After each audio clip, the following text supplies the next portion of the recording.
এই মুহূর্তে সেনাবাহিনীর গাড়িতে করে যারা রক্ত দিতে ইচ্ছুক তাদেরকে কিন্তু নিয়ে যাওয়া হচ্ছে। বিভিন্ন হাসপাতালে যে শিক্ষার্থীরা রয়েছেন তাদেরকে রক্ত দিতেই মূলত তারা এই মুহূর্তে এই মাইলস্টোন স্কুলের সামনের যে সড়ক সেই সড়কটি থেকে সেনাবাহিনীর গাড়িতে করে তাদেরকে নিয়ে যাওয়া হচ্ছে এবং আহ্বান করা হচ্ছে যে রক্ত স্বল্পতায় শিক্ষার্থীদের মারা যাওয়ার একটি সম্ভাবনা রয়েছে। এজন্য যারা এই উৎসুক জনতা রয়েছেন তারা এখানে ভিড় না করে হাসপাতালগুলোতে যেন দ্রুত রক্তের ব্যবস্থা করেন সেই আহ্বান কিন্তু এখান থেকে জানানো হচ্ছে।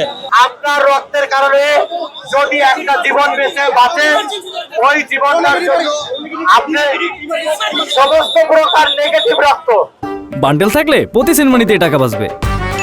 বিকাশ সেনমানি বান্ডিল কিনে জিতুন প্রতি লেনদেনে। এক কথায় এবি পজিটিভ, এবি নেগেটিভ, ও নেগেটিভ, এ নেগেটিভ, বি নেগেটিভ, সকল প্রকার নেগেটিভ রক্ত খুব রিয়ার।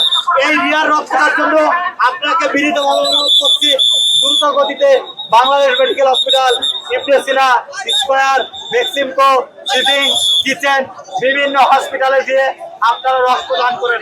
এখানে যারা আহত হয়েছেন তাদেরকে কিন্তু ঢাকা মেডিকেল কলেজ হাসপাতালে নিয়ে যাওয়া হচ্ছে। দর্শক, এই মুহূর্তে যদি আপনাদেরকে দেখানোর চেষ্টা করি উত্তরা মাইলস্টোন স্কুল অ্যান্ড কলেজের সামনের যে দৃশ্য, এখানে উৎসুক জনতার ভিড় আমরা লক্ষ্য করতে পারছি। আইন শৃঙ্খলা রক্ষাকারী বাহিনীর সদস্যদের ব্যাপক তৎপরতা আমরা লক্ষ্য করতে পারছি। অ্যাম্বুলেন্সে করে কিন্তু নিয়ে যাওয়া হচ্ছে আহতদের।